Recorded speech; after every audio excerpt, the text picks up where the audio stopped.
হে ওপরওয়ালা, কি যে হলো ঘরটার! এই ছাদটার কতদিন টিকবে বলো তো লীলা? কালকে রাতটা তো পুরোটাই ভিজে ভিজে কাটালাম। এভাবে কি আর থাকা যায়? ছেলেটাকে যে কিভাবে মানুষ করব কিছুই তো বুঝতে পারছি না। কিছু কি করার উপায় আছে আমাদের? কিছু করার উপায় নেই গো, কিচ্ছু না। পয়সা তো নেই ছাদ ঠিক করার, ঠিক করাবো কেমন করে? আহ, মাঠে দিন রাত হাড় ভাঙা খাটনি করি, তাও টাকাটা জমে না। ঘরের চাল টপকে যখন জল পড়ে মনে হয় সব পরিশ্রম বিফলে যাচ্ছে। মা, ও মা, শোনো না। কি হয়েছে বাবা? তুই চুপ করে বসতো একটু, কাল সারা রাত তো ঘুমোতে পারিসনি। না, বলছিলাম যে বাবা কোথায় যাবে আজকে? বলছি না তুই চুপ করে বসে থাক, বৃষ্টি থামলে তোর বাবা মাঠে যাবে। ধমক দিও না, আমার ছেলে বড় হলে পড়াশোনা শিখবে। কি রে অভয় বাবা, বুঝলি, আমাদের মতো কষ্ট করতে হবে না। আমি তোকে মানুষের মতো মানুষ করব রে। আমি বড় হয়ে পুলিশ হব বাবা, তখন তোমাদের আর কষ্ট করতে দেব না। আর যে তোমাদের জ্বালাবে তাদের সবাইকে আমি জেলে বন্ধ করে দেব। ইস, আমার বাবু কত ভালো কথা বলে। সেটাই, স্বপ্ন তো অনেক আছে লীলা, কিন্তু এই বাস্তবটা খুব কঠিন। কাল থেকে আবার জমিতে কাজ শুরু করব। আজকার যাব না, প্রচন্ড বৃষ্টি বাইরে, কিন্তু যা মজুরি পাই তাতে কিছুই চলে না গো। পাশের গ্রামে সুধীর বলছিল শহরে গিয়ে যদি দিনমজুরের কাজ করো বেশি মজুরি পাওয়া যায়। হ্যাঁ, সেই ভেবেই আছি, কিন্তু অভয় আর তোমাকে ছেড়ে থাকতে মন চায় না। সংসার চালাতে গেলে তো কষ্ট করতেই হবে, তুমি ভেবো না, আমি তো আছি, সব সামলে নেব। দেখি, কথা বলবো। কাজটা হলে তো ভালোই, কিন্তু না হলে আবার অসুবিধে।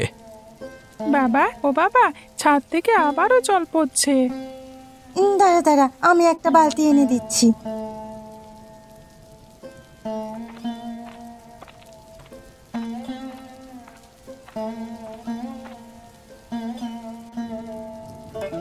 একদিন নিশ্চয়ই এই দুর্দশার শেষ হবে, আমি চেষ্টা থামাবো না। হ্যাঁ গো, আমরা সবাই একসাথে আছি, এটাই তো আমাদের সব থেকে বড় জোর।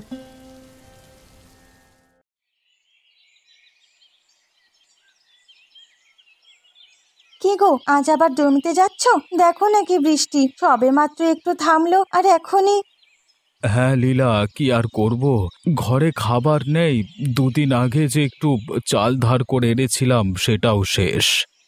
কিন্তু জানোই তো বৃষ্টির পরে মাঠে কাদা কাদা অবস্থা, তোমার শরীরে আর কত সইবে বলো তো? শরীরে সহ্য হোক আর না হোক, পেট তো চায় গো লীলা। পেটকে তো আর এই বলে বোঝাতে পারবো না। আর আমাদের কথা বাদই দিলাম, অভয় তো ছোট ছেলে, ওর মুখের দিকে তাকালেই মন কেমন করে। ওকে তো কিছুই দিতে পারি না। অভয় এখনো ঘুমোচ্ছে, সারা রাত তো কাজ ছিল, বৃষ্টির ছাটে ঠান্ডা লেগে গেছে মনে হচ্ছে।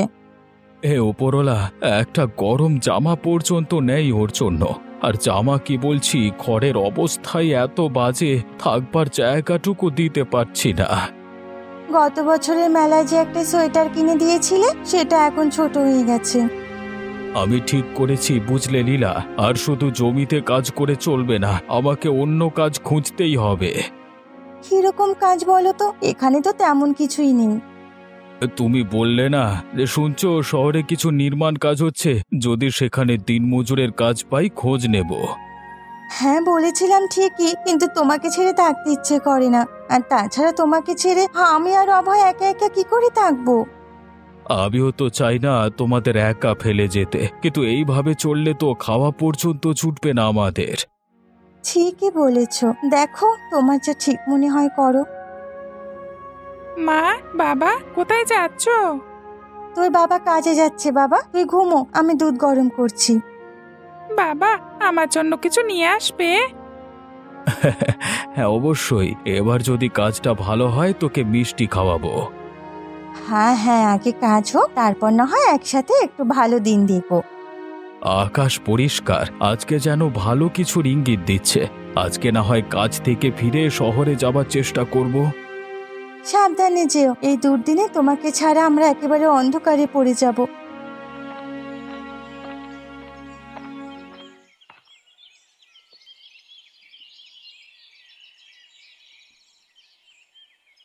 ওই মাধবটারে দেখি দিন দিন গোঁসাই হচ্ছে, আবার শুনছি শহরে কাজ খুঁজতে যাবে।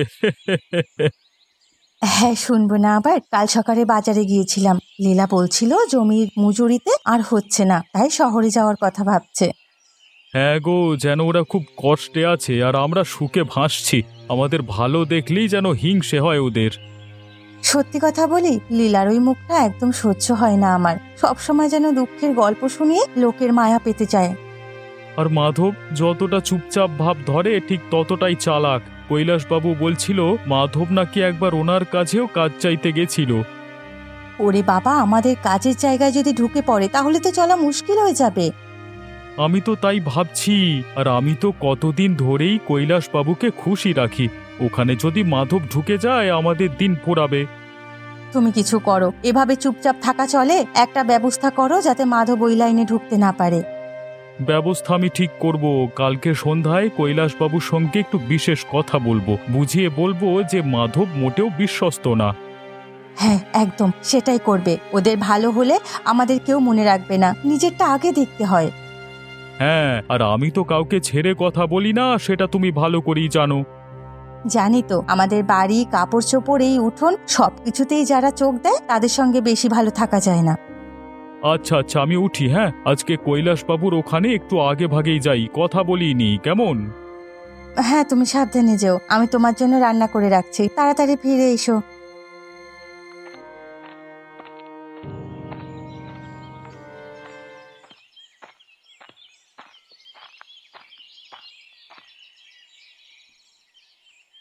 কি রে ভুবন, তুই এত সকালে? কৈলাসবাবু, আসলে আপনাকে একটা কথা জানাতে এসেছিলাম আর কি। কি কথা? ওই যে মাধব আছে না, ও নাকি শহরে কাজ খুঁজতে চাইছে। হ্যাঁ শুনেছি, কিন্তু এতে তুই এত উত্তেজিত কেন? বাবু, ও যদি শহরে গিয়ে কিছু করে ফেলে তাহলে তো আপনাকেও পেছনে ফেলে দেবে। লোকজন ভাববে আপনি দরিদ্রের পাশে দাঁড়ান না। আরে ভুবন, গ্রামের লোক কি মনে করে সেটা নিয়ে আমি ভাবি না। ভাবেন না ঠিকই, কিন্তু মাধব যদি আপনার কাছে কাজ চাইতে আসে? তাতে কি? আমি কি কাউকে না বললে চিৎকার পড়ে যাবে নাকি গ্রামে? হ্যাঁ, আসলে আমি তো আপনার নিজের লোক বাবু। এই গ্রামে আমি কত কিছু সামলাই, কিন্তু যদি মাধবের মতো লোকেদের আপনি সুযোগ দেন আমার দামটা তবে কমে যাবে। তোর কথায় একটা স্বার্থ লুকিয়ে আছে বটে, সেটা আমি ঠিক বুঝতে পারছি। আপনি তো জানেন আমি খাঁটি লোক, শুধু চাই আপনার সেবা করতে। সেবা করতে না টাকা হাতাতে? আরে না না বাবু, আপনি আছেন বলেই তো এই গাঁয়ে আমার কিছু পরিচয় আছে। ঠিক আছে, মাধব এলে আমি দেখব, তবে তুই চোখ কান খোলা রাখিস। নিশ্চয়ই বাবু, আর যদি আপনি চান আমি তো একটা উপায় করে ওকে শহর থেকে ফিরতেই না দিই। আহা, তুই তো দেখি বেশ চালাক হয়ে গেছিস। ঠিক আছে, দেখি তোর বুদ্ধিতে কি হয়, কিন্তু এখন না, সময় হলে। আপনি ভরসা রাখুন বাবু, আমি মাধবকে সামলাতে জানি।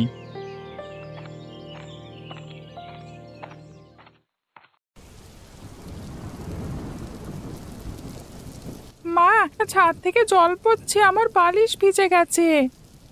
ওরে বাবা, এই বৃষ্টির মাঝে কি করব বলতো? চালটা তো একেবারে শেষ। কতদিন ধরেই বলছিলাম ছাদটা ঠিক করতে হবে, কিন্তু টাকা কোথায়? এই তো পরিণাম। শোনো, এখন এসব ভাবলে হবে না, বরং অভয়কে একটু শুকনো জায়গায় বসাও। আয় বাবু, এখানে আমার কোলে বস, খুব ঠান্ডা লাগছে না? হ্যাঁ, খুব ঠান্ডা লাগছে বাবা, আমি কাঁপছি। ওকে জড়িয়ে ধরে বসো, চাদরটা দিয়েছি তবে তো সেটাও ভিজে যাচ্ছে। দেখো কেমন অবস্থা, টিনের ছিদ্র দিয়ে যেন নদী গড়িয়ে পড়ছে। আর যদি এভাবে বৃষ্টি চলে তাহলে কিছুই থাকবে না ঘরে, চাল, তেল, কাঠ সব ভিজে নষ্ট। কালকে শহরে যেতেই হবে, না হলে কারোর কাছে সাহায্য চাইতে হবে, তাছাড়া আর কোনো উপায় দেখছি না। বাবা, আমরা কি মরে যাব? না রে না, তোদের কিচ্ছু হবে না, আমি বেঁচে থাকতে তোদের কিচ্ছু হবে না। কিন্তু যাওয়ার পথ তো কাদা আর জল, এই অবস্থায় তুমি কিভাবে যাবে? শহরে যাও বা কারোর কাছে সাহায্য চাইতেই যাও। হেঁটেই যাব, দরকার হলে সারা রাত হাঁটবো, কিন্তু শহরে পৌঁছাবই, বা এই গ্রামেই কারোর কাছে সাহায্য চাইবো। আর কৈলাসবাবু, আমাদের মোড়ল বাবু তো আছেনই। হ্যাঁ ঠিক বলেছ, উনি নিশ্চয়ই আমাদের অন্য কোনো রাস্তা দেখাবেন। হে উপরালা, আমাদের মাথার ছাদ কেড়ে নিও না। সব তো শেষ, আর কি কেড়ে নেওয়ার বাকি আছে?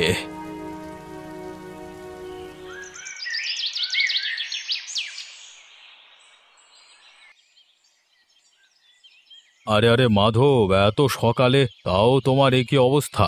লীলা তো ভিজে একেবারে কাঁপছে। তা কি হয়েছেটা কি? তোমাদের অবস্থা দেখে তো সুবিধের বলে মনে হচ্ছে না কিছু। বাবু, আমরা আর পারছি না। গত রাতের বৃষ্টিতে ঘর পুরো ভেসে গেছে। ওপরের যে টিন ছিল কিছুই নেই কৈলাস বাবু। টিন থেকে জল পড়ছে বাবু। ছেলেটা সারা রাত ঠান্ডায় কাঁপলো। আমরা বাবা মা হয়ে ছেলের এই দুর্দশা কিভাবে সহ্য করব বলুন তো? ও আচ্ছা, বুঝলাম। কিন্তু তোমরা এখন কি চাইছো? মানে এক্ষেত্রে তোমাদের আমি কি বা সাহায্য করতে পারি?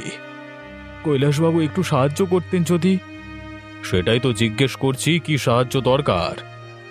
আসলে যদি কোনো পুরনো ত্রিপল বা পলিথিন থাকে আপনার কাছে, তাহলে সেটা টিনে ভালো মতো বিছিয়ে দিয়ে, মানে জল পড়তো না, অন্তত এই বর্ষাটা কোনো মতে কেটে যেত।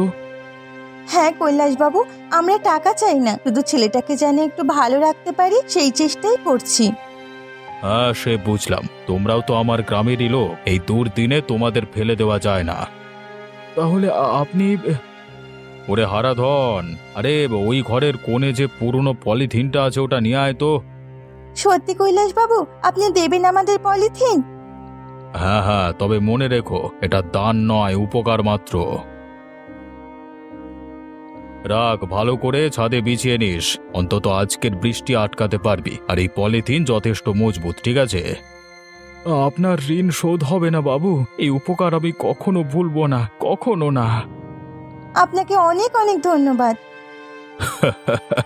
আরে যাও যাও, তাড়াতাড়ি গিয়ে কাজ শুরু করো। আকাশের অবস্থা তো ভালো নয়, আবার বৃষ্টি নামবে মনে হচ্ছে। তাই বৃষ্টি আসবার আগেই সব শেষ করে নিও, কেমন?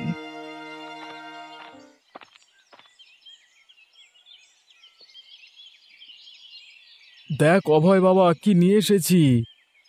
বাবা মা, এত বড় পলিথিন কোথায় পেলে তোমরা?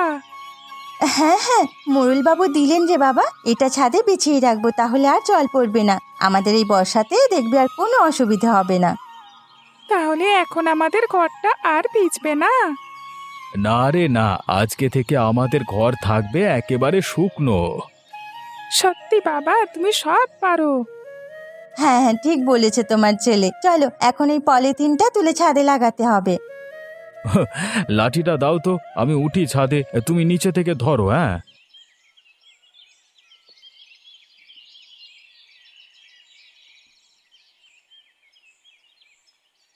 মা, আমিও উপরে যাই। না না, পড়ে যাবি, তোর বাবা ঠিক করে দিচ্ছে। দেখো পুরো টিনটা ঢেকে ফেলেছি, এখন আর এক ফোঁটা জল ঢুকবে না। বাহ, খুব ভালো করেছো। এইবার অন্তত এই বর্ষার রাতে শান্তিতে ঘুমোতে পারবো। বাহ, আমার কি যে মজা হচ্ছে। আমাদের ঘরে এখন আর জল পড়বে না। তোর এই হাসিটাই তো আমার সব শক্তি।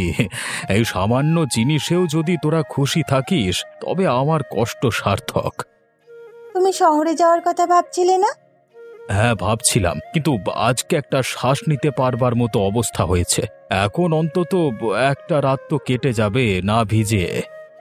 বাবা, এখন কি ঘরে বসে গল্প করব? অবশ্যই করব। আজকে তো আমাদের বিজয় দিবস রে, পলিথিন আমাদের বাঁচিয়েছে।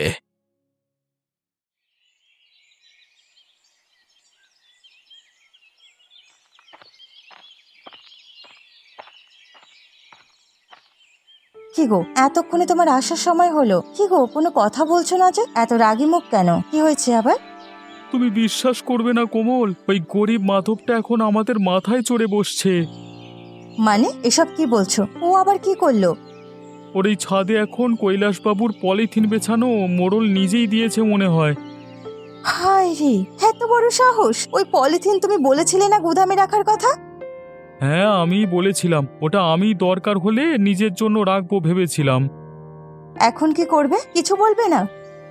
বলবোই তো। কালকে সকালে কৈলাসবাবুর কাছে গিয়ে বলে দেব মাধবকে দিয়ে ভুল করলেন, ও আপনাকে ব্যবহার করতে চাইছে।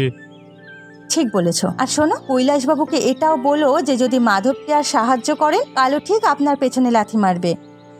হ্যাঁ, ওর এত সুখ হজম হবে না। কালই কৈলাসবাবুকে বলে বুঝিয়ে দেব, মাধবের মতো লোককে বিশ্বাস করা মানে নিজের পায়ে কুড়ুল মারা। হ্যাঁ, হ্যাঁ একদম।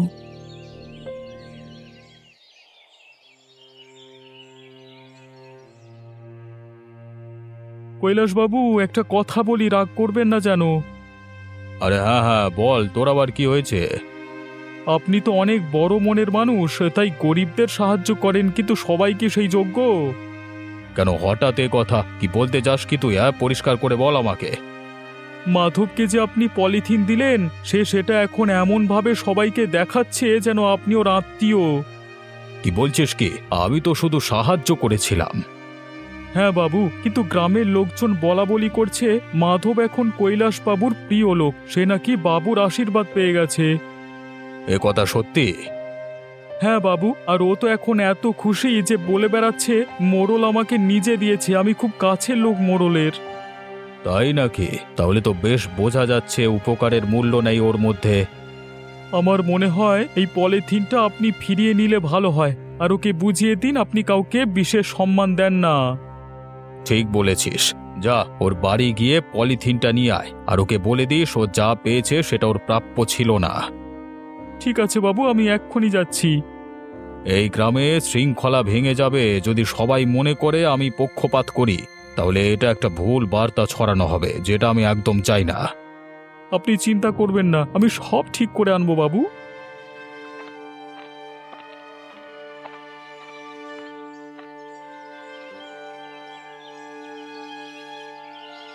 মাধব, আরে ও মাধব, বাইরে আয়, কৈলাসবাবু বলেছে ওই পলিথিনটা ফেরত দিতে। কি বলছো ভুবন? কিন্তু কেন?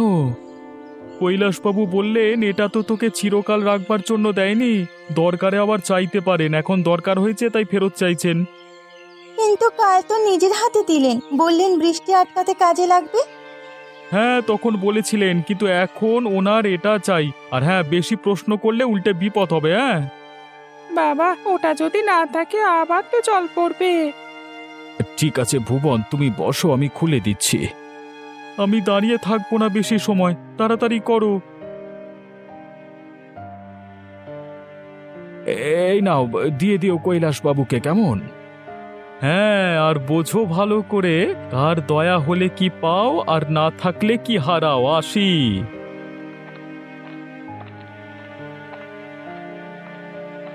আর কত সহ্য করবো গো মাধব? আর না লীলা, এবার আমাদের চলে যেতে হবে, এই গ্রামে শুধু লাঞ্ছনা। কোথায় যাব বাবা? শহরে যাব রে, সেখানে কাজ না হোক অপমান তো হবে না। তাই ভালো, এই মাটিতে শুধু কাদা আর ঘৃণা, শান্তি নেই।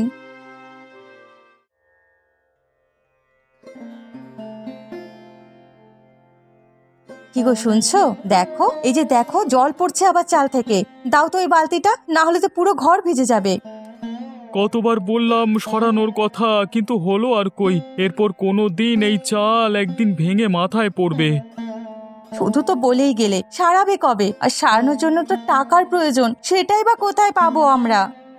কোথা থেকে পাবো টাকা? শুধু বললেই তো হয় না, কাজ নেই, উপার্জন নেই। কিন্তু প্রতি বছর বর্ষা তো আসবেই, আর আমাদের মতো মানুষদের জ্বালিয়ে পুড়িয়ে শেষ করে দেবে। আগে যখন কাজ ছিল তখনই যদি অল্প কিছু পয়সা জমিয়ে রাখতে তাহলে ভালো হতো, কিন্তু না, তখন তো ফুর্তি করে টাকা উড়িয়েছো। কত বলেছিলাম, তখন শোনোনি আমার কথা, আর এখন বলছো যে কাজ নেই। হ্যাঁ জানি ভুল করেছি, কিন্তু তুমি ভুলে যেও না যে তুমি কি কি কাজ করেছিলে, আর তোমার কথাতে আমি অন্যের বিপদ ডেকে এনেছি। মনে পড়ে সেসব? মনে পড়ে, মনে পড়ে কিভাবে তুমি মাধবের পলিথিনটা এনে। থামো, ও কথা আর বলো না দয়া করে, ওটাই তো আমাদের আজকের অভিশাপ। তখন যদি একটু সহানুভূতি দেখাতাম তাহলে হয়তো ওরা গ্রাম ছেড়ে যেত না। আর ওই বাচ্চা অভয় তো তখন কত ছোট ছিল।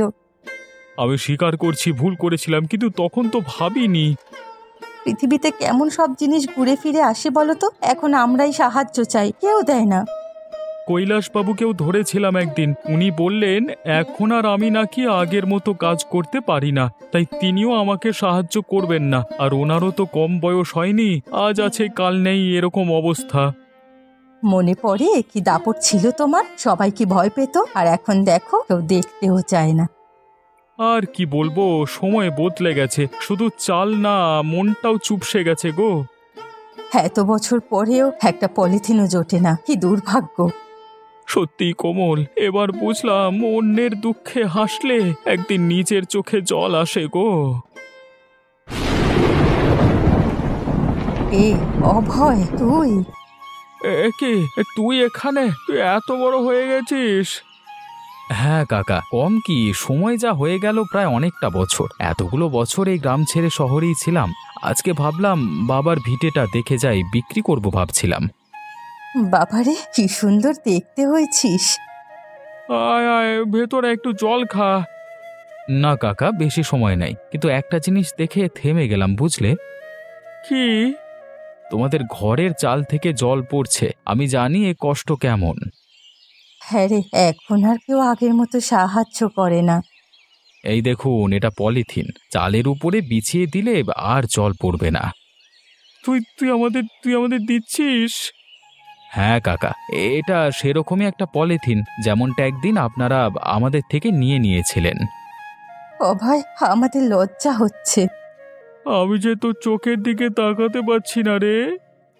এত ভাববেন না, তখন যা হয়েছে এখন সেটা ভুলে যান। এটা আপনাদের কাজে লাগবে। কেউ তো এতদিন এসে এমন করে কিছু দেয়নি। আমি মানুষ বদলাতে আসিনি, সাহায্য করতে এসেছি। তুই অনেক বড় মন নিয়ে এসেছিস রে। আপনাদের মনে শান্তি থাকুক, সেই আশাই করি। অভয়, দাঁড়া রে বাবা। হ্যাঁ কাকা। এত তাড়াতাড়ি চলে যাচ্ছিস? হ্যাঁ, কাজে ফিরতে হবে তো, ভিটেটাও বিক্রি করে দিচ্ছি হয়তো। অভয়, একটু শুনবি? বলুন। আমরা খুব ভুল করেছিলাম রে, তখন তো বুঝিনি। তোর বাবার পলিথিনটা কেড়ে নিয়েছিলাম, আর তোদের অনেক কষ্ট দিয়েছিলাম। পুরনো কষ্টগুলো মনে রাখলে মানুষ এগোতে পারে না কাকিমা। কিন্তু সেই ভুল আমাদের বদলে দিয়েছে রে। সেটাই বড় কথা, ভুল সবাই করে, শোধরানোর সাহস সবার থাকে না। তুই না আসলে আমরা কখনো বুঝতেই পারতাম না। অভয়, একটা কথা বলবো? হ্যাঁ কাকা। তোর বাবার মতো মানুষ হয় না রে, কিন্তু তুই তার থেকেও বড় হয়েছিস। আমি শুধু চেয়েছি কেউ যেন সেরকম কষ্টে না থাকুক যেমনটা আমরা চেয়েছিলাম। অভয়, যদি আবার কখনো আসিস আমাদের ঘরে খেতে বসিস। অবশ্যই আসবো, কিন্তু দেখো মনটাকে শুকনো হতে দিও না। এই চালের মতো মনটাকে ভিজিয়ে নরম রেখো, সবার দুঃখে পাশে থেকো। কথা দিচ্ছি রে, মনটাকে শুকুতে দেব না আর। আজ আমরা নতুন করে শিখলাম মানুষ কাকে বলে। আমি যাই, ভালো থাকবে না? তুইও সুখে থাক।